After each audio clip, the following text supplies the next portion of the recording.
ऐसे में एक तस्वीर सामने आई है जिसमें ADG law and order Amitabh Yash सड़क पर उतरे हैं। उनके हाथ में पिस्टल नजर आ रही है और एक हाथ में वो चश्मा लिए आगे बढ़ रहे हैं। पिस्टल ताने अमिताभ यश तेजी से आगे बढ़ रहे हैं और लगातार हिंसाइयों को चेतावनी दे रहे हैं कि किसी भी तरह इन्हें रोका जाए या फिर इन्हें छोड़ा नहीं जाए। तो ये तस्वीर वाकई चौंकाने वाली है। अब तस्वीरों में साफ साफ देख सकते हैं कि सड़क पर जैसे ही अमिताभ यश उतरे वैसे ही सन्नाटा बरस गया और लोग एक तरफ भागते हुए घरों में छुपकर बैठ गए और अमिताभ यश हाथ में पिस्टल लेकर तेजी से सड़क पर दौड़ते हुए नजर आ रहे हैं। बता दें कि अमिताभ यश को एनकाउंटर स्पेशलिस्ट बताया जाता है और ये तस्वीर सोशल मीडिया पर अमिताभ यश की तेजी से वायरल हो रही है। बता दें कि राज्य सरकार ने साल की शुरुआत में ADG UP special task force Amitabh Yash को एडीजी कानून व्यवस्था का अतिरिक्त प्रभार सौंपा है। यूपी पुलिस की वेबसाइट पर उपलब्ध जानकारी रिकॉर्ड के अनुसार बिहार के भोजपुर जिले के रहने वाले 1996 बैच के भारतीय पुलिस सेवा मतलब कि आईपीएस अधिकारी अमिताभ यश 2017 में राज्य में भाजपा सरकार बनने के बाद यूपी एसटीएफ का नेतृत्व कर रहे हैं।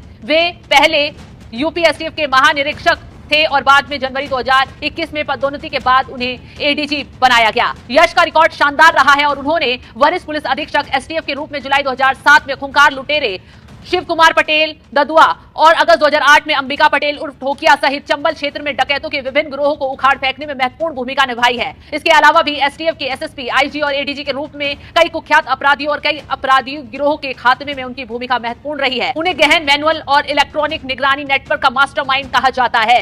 तो अमिताभ यश को एनकाउंटर स्पेशलिस्ट कहा जाता है। इसलिए सीएम योगी आदित्यनाथ जब हिंसा ज्यादा भड़क गई, लोग बाज नहीं आए, तो योगी आदित्यनाथ ने एक बहुत अहम बैठक बुलाई। बैठक में अधिकारियों को सख्त निर्देश दिए गए कि जितने भी बवाली हैं, जिसने भी हिंसा भड़काने की कोशिश की है, जिसने भी बहराइच में माहौल बिगाड़ने की कोशिश की है, उस पर सख्त से सख्त एक्शन लिया जाए। आरोपियों को जल्द से जल्द पकड़कर सलाखों के पीछे भेजा जाए और अमिताभ यश को खास जिम्मेदारी दी गई। जिसके बाद अमिताभ यश सड़क पर उतरे और गन हाथ में लेकर कहीं ना कहीं दंगाइयों को यह चेतावनी देते हुए नजर आए कि अगर बवाल नहीं रोका, अगर हिंसा नहीं थमी, तो वो हिंसाइयों को अपने तरीके से सबक सिखाएंगे। और जैसे ही अमिताभ यश सड़कों पर उतरे, सड़क पर सन्नाटा बरस गया और कहीं ना कहीं स्थिति काबू में होती हुई नजर आ रही है। क्योंकि पहले एसपी भी सड़क पर उतरे, डीएम भी सड़क पर उतरे, काफी लोगों को समझाने की कोशिश की और ये तक समझाने की कोशिश की गई कि जो मृतक है उसका शव यहां से उठाकर अंतिम संस्कार किया जाए, बवाल ना किया जाए, बल्कि आरोपियों पर सख्त कार्रवाई होगी। लेकिन कोई मानने के लिए बाज नहीं आया, क्योंकि इसके साथ साथ इंटरनेट सेवा तक बंद करनी पड़ गई ताकि अफवाहें ना फैलें और हिंसा और ज्यादा उग्र ना हो। अब अमिताभ यश जैसे ही सड़क पर उतरे हैं, बवाल एकदम थम गया है। योगी आदित्यनाथ भी